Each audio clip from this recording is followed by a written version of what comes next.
I love the guitars. Like, what are they even doing? These effects are so fun.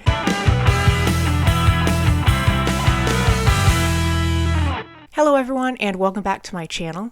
I am Molly, and in this video I'm going to be listening to the album Ultramega OK by Soundgarden. Now, a lot of you have been recommending Soundgarden for a while, and you all keep saying that they're an essential grunge metal band that I definitely need to check out their discography, and I figured I would start off with their debut studio album Ultramega OK that they released in 1988, and yeah, I'm really excited to dive into Soundgarden and see what I'm going to think of their music. So starting this album off is track 1, which is called Flower.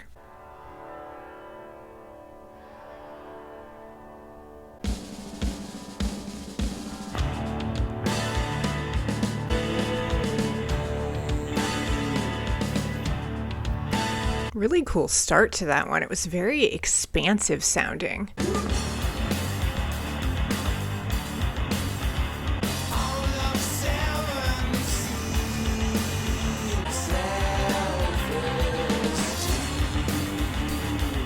There's a really great speediness to this song that I like. It's kind of like picking up momentum as it keeps going.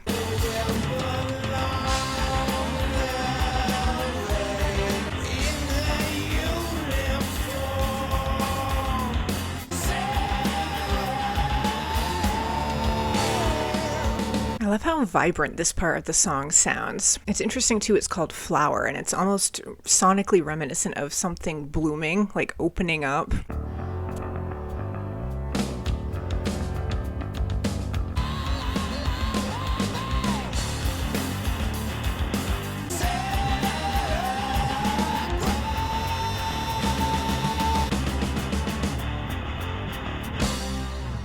That was track 1, Flower. To me, the standout on that song was those guitars. They had this really amazing speediness to them. It was almost like an engine revving kind of. And I liked the contrast too of that really bright, fresh, springtime sounding beginning to that song. And then when his voice came in, it just brought more of that grunge quality, that heavier quality to that song. But I'm going to move on to track 2, which is called All Your Lies.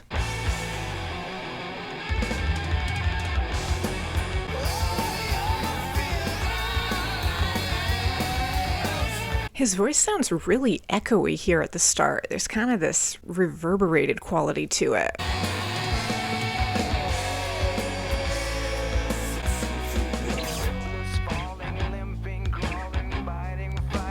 I was not expecting that change up.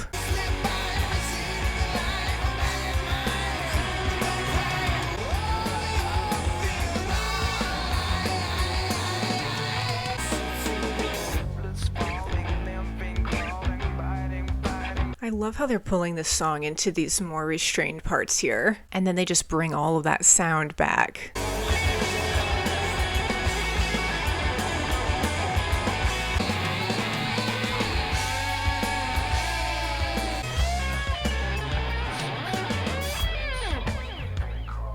They keep doing that. I love it. It's so unexpected. It's like this little moment of silence.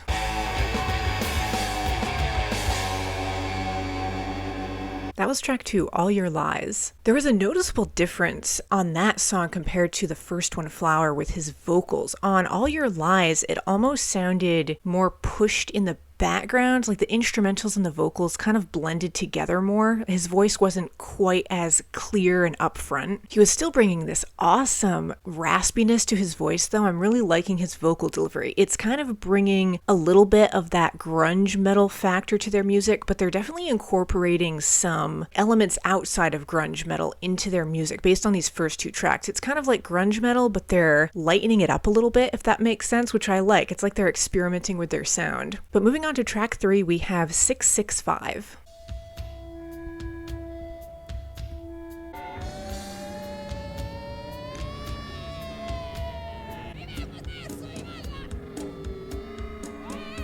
I don't really know what I'm listening to. It's like a person screaming, and then there's this percussion that they're doing.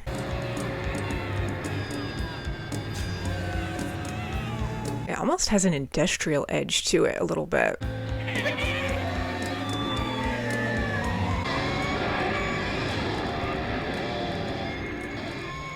Well, that was track 3, 665. There was something very demented about that one. It just had all of this kind of distortion, and with that person screaming, it was almost like you were entering the gates of hell or like slowly falling down into this pit of burning fire. That was kind of the image that it conjured up in my head. All right, so I'm going to move on to track 4, which is called Beyond the Wheel.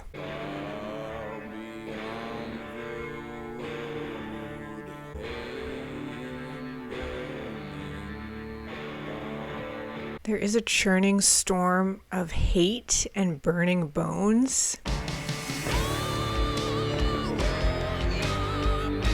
Man, this one's just got this really dark, kind of sludgy quality, but a great hauntedness to it.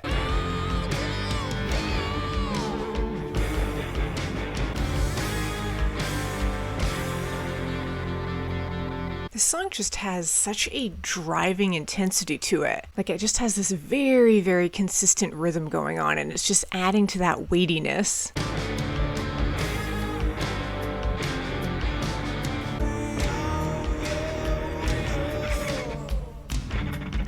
I love the guitars. Like, what are they even doing? These effects are so fun.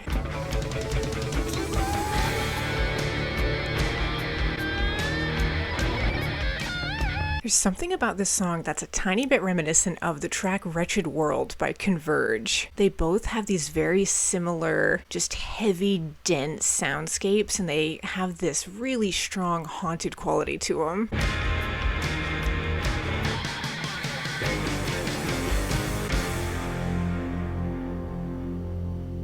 That was track 4, Beyond the Wheel. That one just had this really dark, haunted, like I said, sort of hellish sound going on. His vocals on that track were just insane. I loved his vocal delivery, and they just brought such an amazing heaviness to that song without going all out and just exploding noise right at you. Just a fantastic track. I loved the atmosphere that they created with that one. But moving on to track 5 is 667.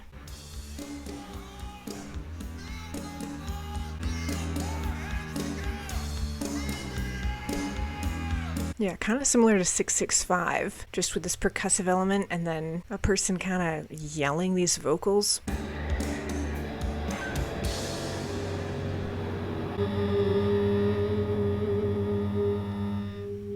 Well, that was track 5, 667, another just short kind of interlude-ish one. It seems to me like tracks 3, 4, and 5 on this album all kind of work together as one little long track in a way. It was almost like 665, you were diving down into this hellhole, and then Beyond the Wheel, you fell into the depths of it and you were surrounded by all of that fiery energy. And then that one, 667, it was kind of like you were coming out of that in a way. But I'm going to continue on with track 6, which is called Mood for Trouble. Nice guitar here at the start, very different for this album.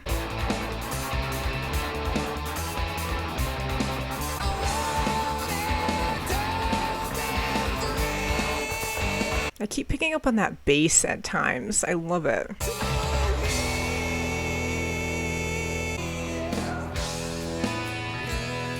Okay, now things just got a lot more slowed down. I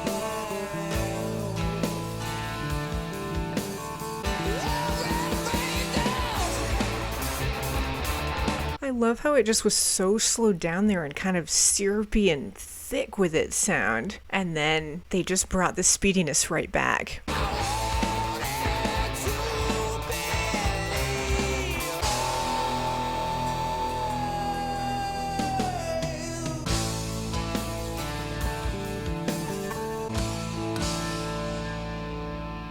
That was track 6, Mood for Trouble. I really enjoyed on that one how it would get really rapid and quick and speedy. It had this sort of upbeat quality, and then they just pulled it down into that really heavy part where it just got really slowed down and it sort of meandered along. They definitely have a great ability to do that. They've been doing that across this whole album so far, where they just kind of take it from the quick and speedy and then they drag it down into this heavier, more grunge quality to their sound. Up next is track 7, which is called Circle of Power.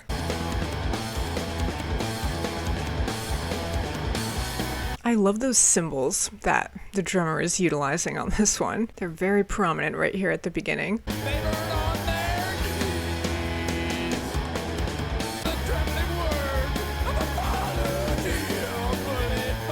Is it one vocalist across this whole album, like one lead vocalist? Because his voice has sounded so different on all of these tracks. Oh, big badass circle of power, it's coming to get ya! Like that sort of vocal delivery. It's so fun and playful on this track. It's kind of Mike Patton-esque.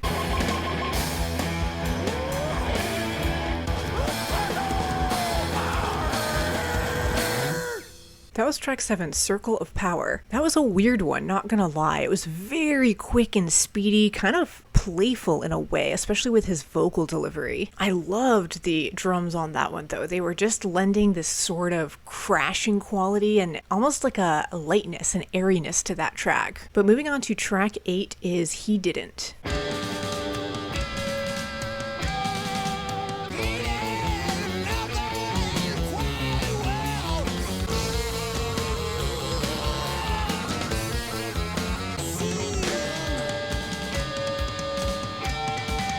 What is that sound? Is that the guitar that they're doing some sort of effect on? It's almost like this track is slowly deconstructing or falling apart. Instrumentally, that's what it sounds like.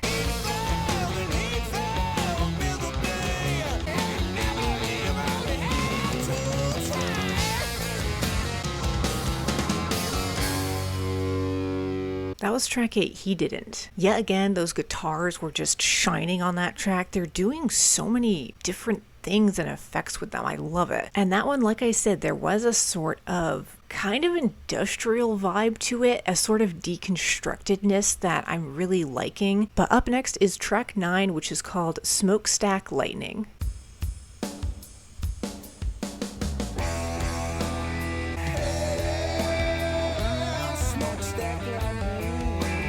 There's something about this guitar here at the start that is kind of reminding me a little bit of Rage Against the Machine. I don't know, it just has this sort of funkiness to it that is a little bit reminiscent of them.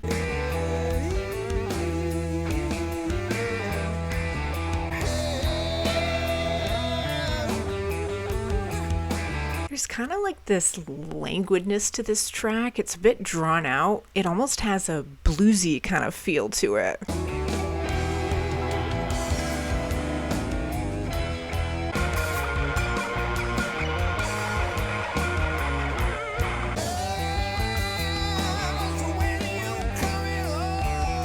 He just draws his voice out in these really long stretches.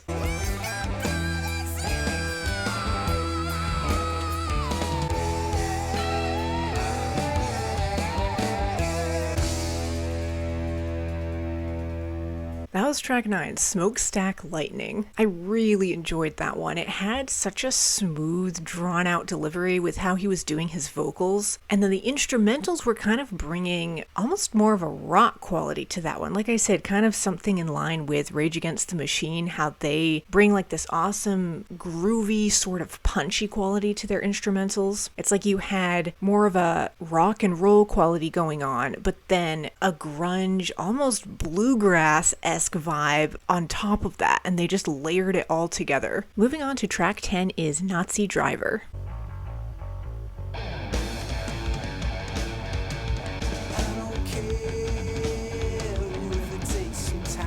See, to me, this song sounds like a different vocalist than that last one. He's just got such a wide variety of sounds that he can do.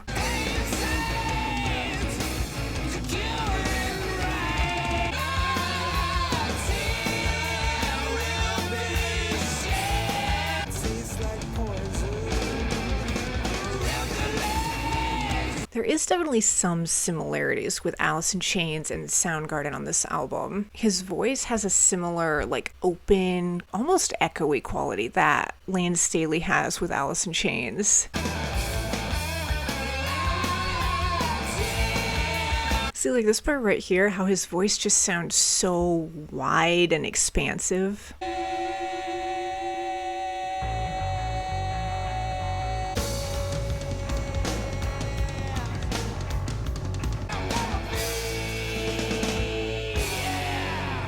was track 10, Nazi Driver. So much speediness to that one. It was just such a quickly delivered track. I loved the bass on that too. The bass really shone through. And I'd say that song was a great example of how I'm saying they're sort of fusing this more punchy rock quality to their sound with that grunge factor. But I'm going to move on to track 11, which is called Head Injury.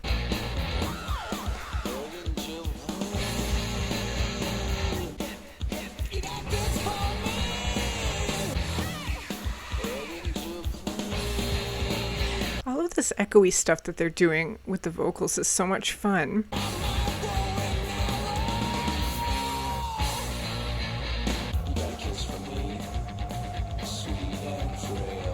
What is that screechiness in the background? There's something very haunting and atmospheric about it.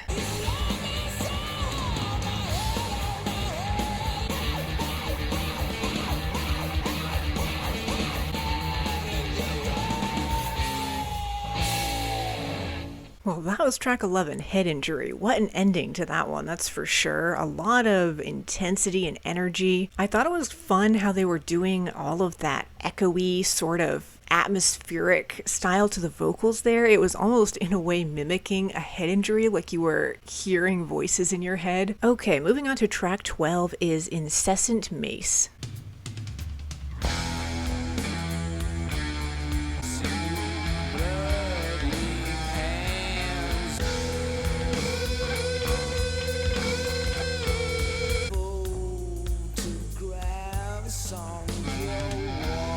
This one's kind of reminded me of track 9, Smokestack Lightning, in how it almost does have this sort of bluesy quality to it.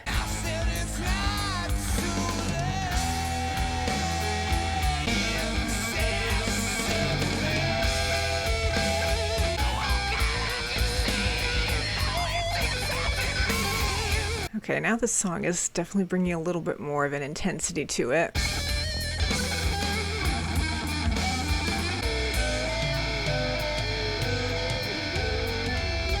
It's almost like a yodeling going on with his voice just there.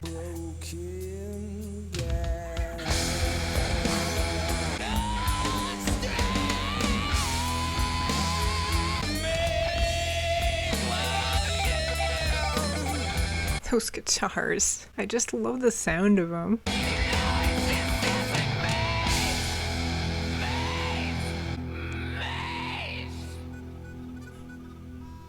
That was track 12, Incessant Mace. That song just fused so many different sounds together. It blended it all into one track. They've got this amazing smoothness. Like with his vocal delivery, he brings so much power to it, but it's very clear, very smoothly delivered, even though he's bringing so much intensity. But I'm going to move on to the final song on Ultramega OK, which is track 13 called 1 Minute of Silence. And this song is a minute long, so I'm thinking it might just literally be a minute of silence. We'll have to find out. Okay, so it's not complete silence. It's like this kind of really faint white noise, sort of a staticky sound. Well, that was track 13, 1 Minute of Silence. Pretty much self-explanatory with the title. There was a tiny little bit of vocal at the very end, it sounded like, extremely faintly in the background. Maybe they figured they would just end that album on a really peaceful, quiet note just because of how crazy and experimental the rest of the tracks were. Well, that concludes my reaction to Ultramega OK, the debut studio album from Soundgarden. This record was a lot of fun to listen to. I would say way more experimental and varied with its sound than I expected. They still have that awesome grunge quality too, but they blend it with so many different styles. I really enjoyed track 4, Beyond the Wheel. That one had a ton of heaviness to it, a lot of intensity, and a sort of haunted, demented tone that I enjoyed. And track 9, Smokestack Lightning, was also a standout. I liked how on that one they had these really upbeat instrumentals going on and a ton of variety, but then the vocals were really drawn out and smooth and kind of bluesy in a way. But I enjoyed this whole thing, a ton of variety on this album, and I'm really excited to dive further into Soundgarden now. I know that their third and fourth studio albums, Bad Motorfinger and Super Unknown, are recommended a ton here on my channel, so I'm definitely excited to eventually hear those. And yeah, as usual, thank you all so much for watching, stay tuned, and I will see you in the next video.